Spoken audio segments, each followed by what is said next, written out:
Bagaimana mungkin sapuan jarinya di udara menghasilkan warna? Bagaimana itu bisa menjadi nyata dan terlihat? Jordan terkejut. Apakah aku berhalusinasi? Apakah yang saya lihat itu asli atau palsu? Apa yang kamu lakukan pada tubuh dan kesadaranku? Saat itulah dia menyadari kesadarannya semakin kabur. Dia merasa seperti sedang dikendalikan seolah-olah dia mengambang.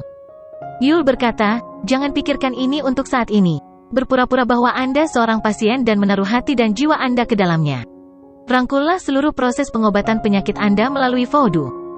Jordan mengangguk. Jika dia ingin tahu seberapa kuat voodoo ini dan apakah itu bisa digunakan untuk bersaing dengan keluarga Park, dia harus mencobanya sendiri.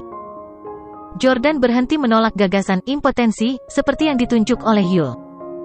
Namun, dia benar-benar tidak bisa membayangkan tidak bisa memuaskan Lauren dan Victoria. Mereka adalah istri tercintanya. Mengapa dia membayangkan sesuatu yang memuakkan seperti itu? Untuk beberapa alasan, seseorang tiba-tiba muncul di benak Jordan. Dia cantik dengan sosok yang luar biasa. Itu adalah mantan istrinya, Hailey. Jordan merasa tubuhnya semakin hangat. Kabut mistik yang naik dari tubuhnya semakin tebal. Perlahan-lahan, sebuah gambaran muncul di benak Jordan saat pikirannya mulai bekerja sama dan Yul terus memengaruhinya. Ketuk-ketuk.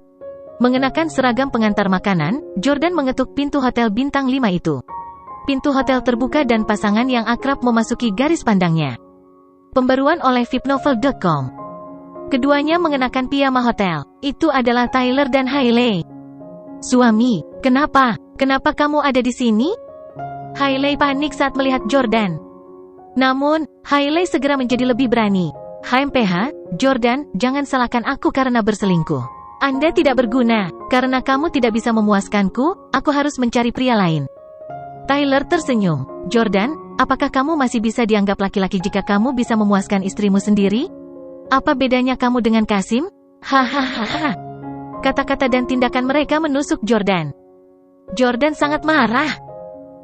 Jordan, gambar polanya. Selama kamu menggambar pola yang sama pada jimat, penyakitmu akan sembuh. Yul bisa merasakan perubahan emosi Jordan. Jordan sekarang sepenuhnya tenggelam dalam gagasan penyakitnya, dan sangat ingin mengobatinya. Karena itu, ia menjadi sangat fokus menggambar pola. Itu bukan pola yang rumit, tapi Jordan masih merasa setiap pukulannya sangat sulit. Rasanya seperti mendaki Himalaya. Akhirnya, Jordan selesai menyalin seluruh pola. Tiba-tiba, gambar Jordan menyatu dengan pesona yang melayang di udara. Selanjutnya, bola api muncul entah dari mana dan membakarnya. Semuanya menghilang. Yul melepaskan tangannya dari punggung Jordan. Jordan merasa sangat segar. Dia merasa tubuhnya telah pulih sepenuhnya.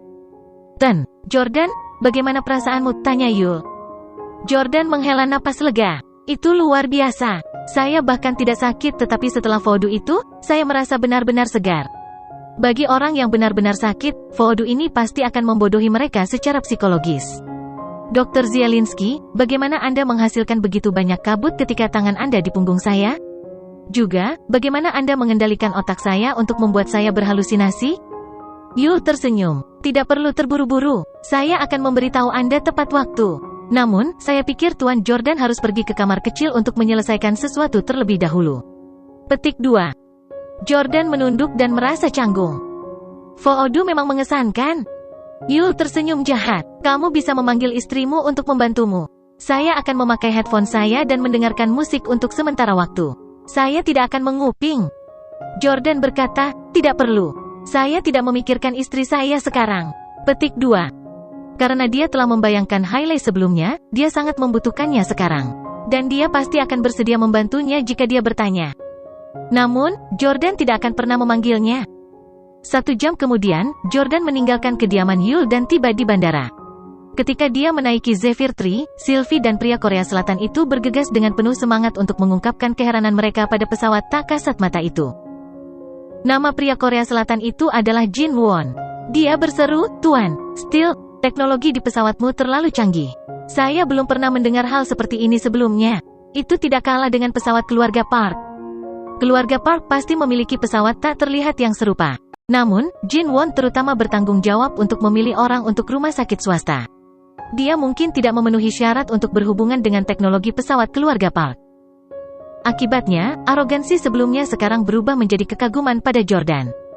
Jordan memandang Salvatore dan bertanya, "Sudahkah Anda memberinya obatnya?" Salvatore menjawab, "Ya, saya melihatnya menelannya." Jordan telah menginstruksikan Salvatore untuk memberi makan racun Jinwon karena dia tidak ingin Jinwon berbalik melawannya setelah mereka tiba di Korea Selatan. Ini adalah cara untuk mengancamnya. Jordan memandang Jinwon. "Sebaiknya kau membantuku mendapatkan obat dari keluarga Park. Jangan berpikir untuk mengkhianatiku. Jika tidak, Anda akan mati dengan menyedihkan tanpa penawar saya. Juga, Anda sebaiknya tidak menaruh harapan pada keluarga Park. Tidak peduli seberapa canggih keterampilan medis mereka, tidak mungkin bagi mereka untuk mengembangkan penangkal untuk menyelamatkan Anda dalam waktu sesingkat itu.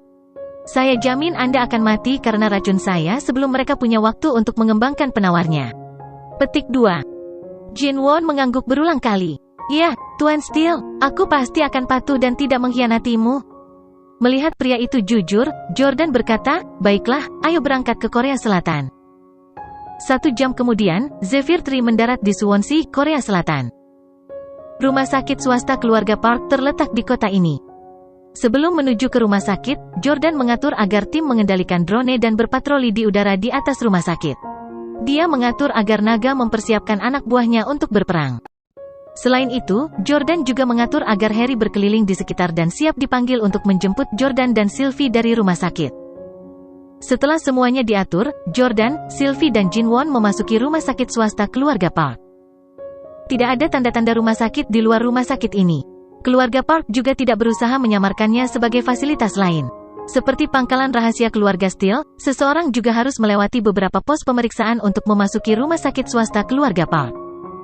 Ketika mereka akhirnya memasuki rumah sakit, seorang dokter berjas putih berjalan mendekat. "Jinwon, apakah kamu membawa seseorang lagi?" Dokter melirik Jinwon. Jinwon menjawab dengan hormat, "Halo Dr. Byung. Ya, saya di sini lagi. Saya telah membawa seseorang dari AS. Bos sangat menyukainya. Anda harus berhati-hati dan menjamin untuk mengembalikan penampilan awet mudanya dengan sempurna." Dr. Byung memeriksa Sylvie dengan ekspresi ragu. "Biarkan saya melihat fotonya dari masa mudanya," pinta Dr. Byung. Jinwon segera menyerahkan foto Sylvie muda. Mengambil foto itu, Dr. Byung berseru ketika dia melihat bagaimana penampilan Sylvie ketika dia masih muda. "Ya Tuhan, sangat cantik.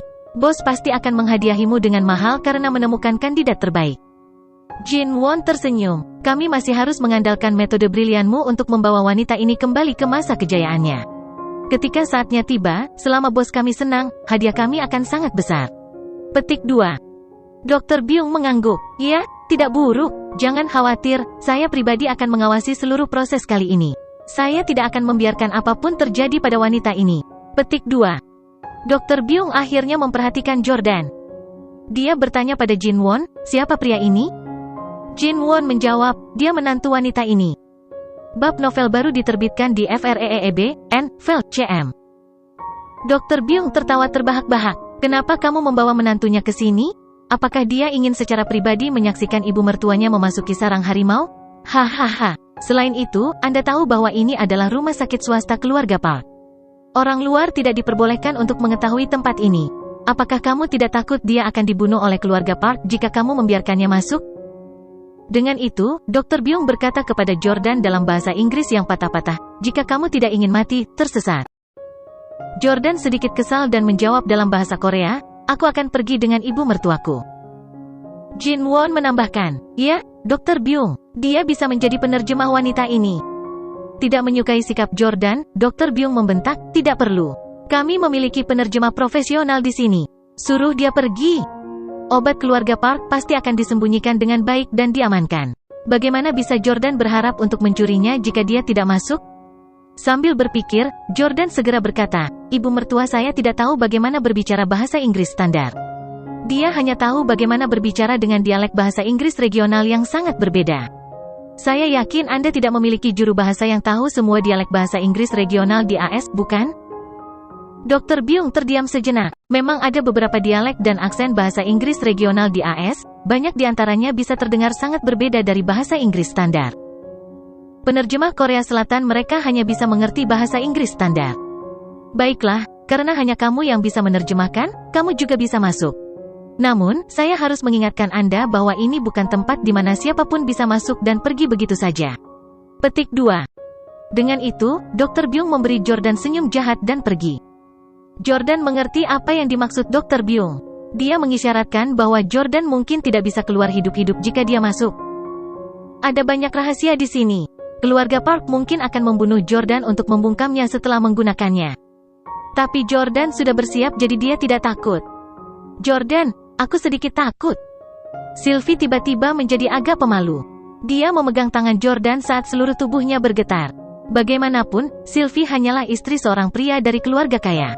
Tapi keluarga itu berbasis di kota kecil. Dia memang memiliki pengalaman duniawi tetapi belum pernah berhubungan dengan seseorang yang begitu kuat. Tidak apa-apa, aku di sini, Jordan menghiburnya. Mengambil tangan Sylvie, mereka berjalan maju perlahan. SSO. Namun, Jin Won tidak mengikuti mereka. Dia berkata, Tuan, Steel, tim estetika medis ada di depan. Itu adalah tempat yang tidak bisa saya masuki. Aku akan menunggumu di sini. Jordan mengangguk dan tidak mengatakan apa-apa. Sylvie dan Jordan mengikuti Dr. Byung langkah demi langkah. Sylvie berbisik kepada Jordan, Jordan, jika aku mati di sini, kamu harus memenuhi keinginan terakhirku. Jordan bertanya, apa itu? Ini adalah wilayah keluarga Park. Meskipun Sylvie tidak akan benar-benar mati, jika Jordan gagal membawanya pergi, dia pasti akan menjadi mainan bagi Park Chan-yang. Jika Sylvie memiliki keinginan terakhir, Jordan akan dengan senang hati membantunya memenuhinya sebagai bentuk kompensasi. Menikahlah dengan Hailey. Jordan terdiam. Jangan khawatir, agar tidak memenuhi keinginan Anda yang sekarat, saya berjanji untuk membawa Anda keluar dengan selamat. Petik 2. Apakah Sylvie benar-benar cukup bodoh untuk percaya bahwa dia akan memaafkan Hailey dan menikahinya lagi? Tak lama kemudian, Jordan dan Sylvie dibawa ke lift yang aneh dan tampak berteknologi tinggi.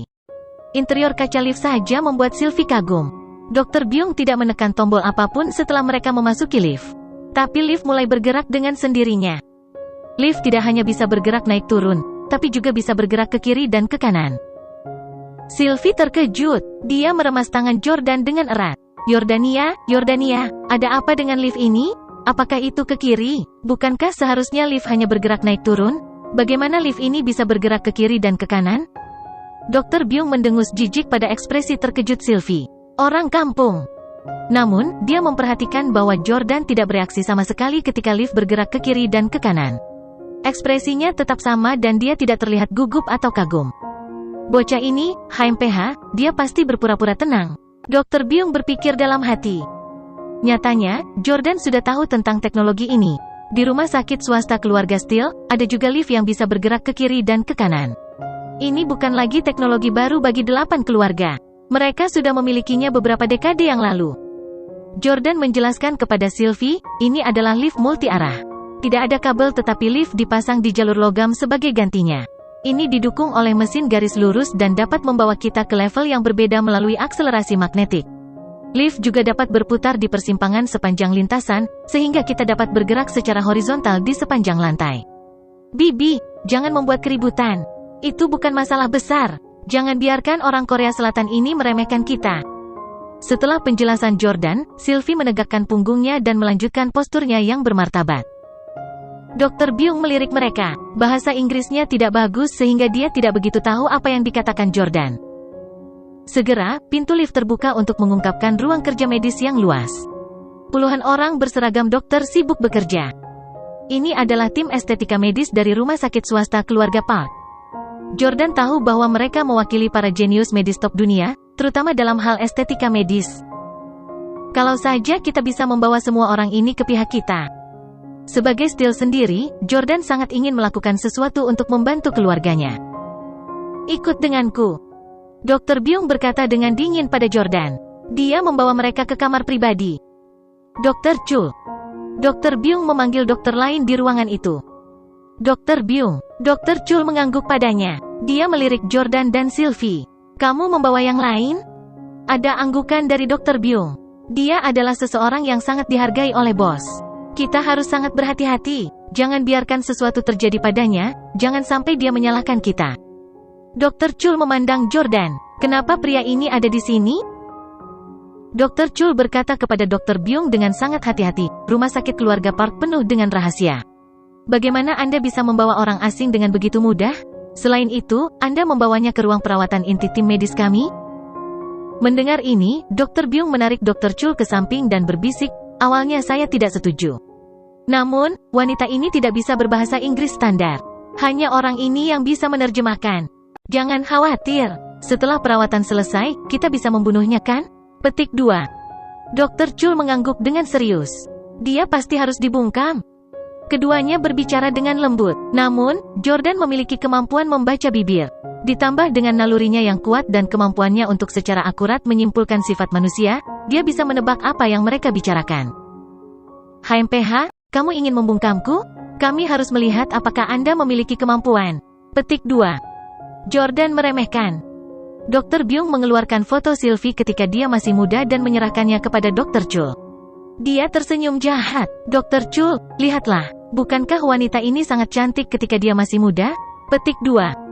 Foto itu mengejutkan Dr. Chul. Wanita ini telah banyak berubah selama dekade terakhir. Melihat penampilannya sekarang, aku benar-benar tidak bisa mengatakan bahwa dia sangat cantik ketika dia masih muda. Dr. Byung berbisik, Dr. Chul, ada yang ingin saya diskusikan dengan Anda. Setelah kita membuatnya 10 tahun lebih muda, maksudku tidak bisakah kamu segera melaporkannya? Dr. Chul terkejut, yang kamu ingin? Dr. Byung tertawa, apakah kamu tidak ingin menikmati wanita kelas atas? Mari kita bersenang-senang dengannya selama beberapa hari sebelum melaporkannya. Tidak akan terlambat untuk menyerahkannya kepada Tuan Park. Bagaimanapun, perawatannya akan memakan waktu berhari-hari. Jika Anda dan saya diam, siapa yang akan tahu bagaimana keadaannya? Dr. Chul melirik Sylvie, yang berdiri dengan pose bermartabat. Dia melihat lebih jauh ke betisnya yang cantik sebelum beralih ke fotonya ketika dia masih muda. Setelah ragu-ragu untuk waktu yang lama, Dr. Chul akhirnya setuju. Baik, Tuan Park tidak kekurangan wanita. Kita bisa menghabiskan beberapa hari untuk mengajarinya aturan. Dr. Byung tertawa. Haha, aku juga berpikir begitu. Merasakan kegembiraan atas apa yang akan terjadi, Dr. Byung terus melirik Sylvie lagi dan tidak bisa menahan air liur. Sylvie akan segera menjadi mainan mereka. Melihat Jordan lagi, Dr. Byung berpikir, menantu yang konyol ini sebenarnya mengirim ibu mertuanya kepada kami. Haha, dia tidak takut mati dan bahkan berinisiatif menjadi penerjemahnya. Aku harus berterima kasih padanya. Dr. Byung memberi Jordan secangkir air. Dia tersenyum. Nak, terima kasih telah mengirim ibu mertuamu yang cantik ke sini. Hahaha. Jordan tiba-tiba menjatuhkan cangkir itu ke tanah dan meraih lengan Dr. Byung. Ah, rasa sakit, sangat menyakitkan. Berhenti. Dr. Byung langsung berteriak kesakitan. Jordan sangat marah. Sialan, kamu berani berbicara tentang bermain dengan ibu mertuaku di depanku? Apakah Anda pikir saya tidak mengerti bahasa Korea?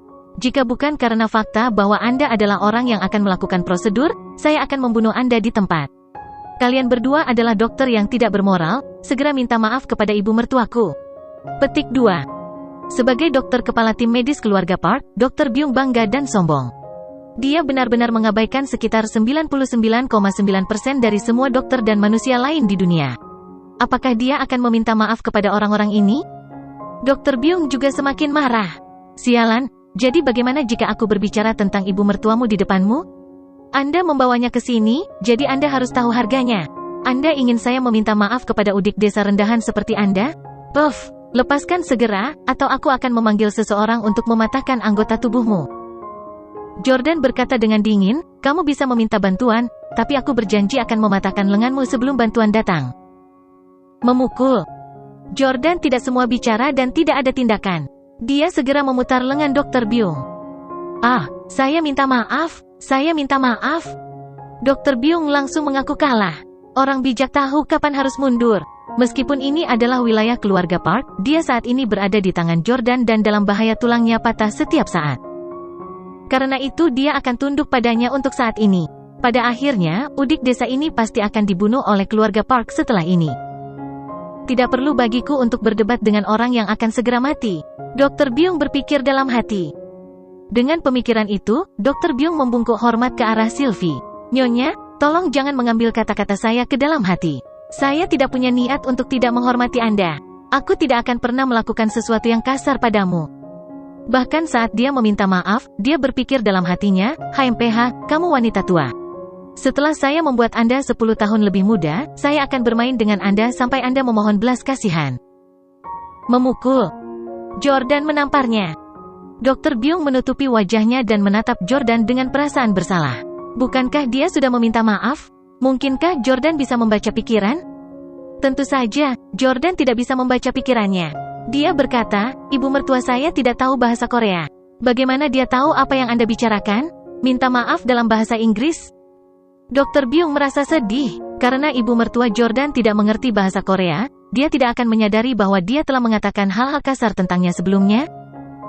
Dia bahkan tidak marah. Kenapa dia harus minta maaf? Faktanya, Sylvie, yang sama sekali tidak mengerti bahasa Korea, berdiri di sana dengan bingung, tidak tahu apa yang sedang terjadi. Dr. Byung menggertakkan giginya dan berkata dalam bahasa Inggris yang patah-patah, maaf. Maaf, aku babi, maaf. Jordan akhirnya tenang. Dia kemudian menatap Dr. Chul. Apakah saya perlu meminta Anda? Dr. Chul juga ketakutan dan buru-buru membungkuk pada Sylvie. Maaf. Bahasa Inggris Dr. Chul bahkan lebih buruk daripada bahasa Inggris Dr. Byung. Dia hanya tahu kata maaf dan pengucapannya tidak standar. Sylvie bingung dan bertanya, Jordan, mengapa mereka meminta maaf padaku? Jordan berkata, orang Korea Selatan selalu membungkuk dan meminta maaf tanpa alasan. Jangan pedulikan mereka. Jordan menginstruksikan kedua dokter itu, jangan buang waktu. Gunakan obat pada ibu mertua saya segera. Aku ingin melihat bagaimana kalian bisa membuat seseorang lebih mudah. Sekarang, kedua dokter itu sudah sangat takut pada Jordan. Dr. Byung berkata, sebelum kami memberikan obat secara resmi, kami masih memiliki beberapa prosedur yang harus dilakukan. Pertama, kita perlu membuat ibu mertuamu bekerja sama dengan kami dalam tes pendeteksi kebohongan. Tes pendeteksi kebohongan? Mengapa? Tanya Jordan. Dr. Byung menjawab, obat kami sangat langka dan sangat mahal. Kita tidak bisa menggunakannya sembarangan. Kita harus memastikan bahwa wanita ini benar-benar terlihat seperti ini ketika dia masih muda. Kalau tidak, itu akan membuang-buang obat kita yang berharga. Petik 2.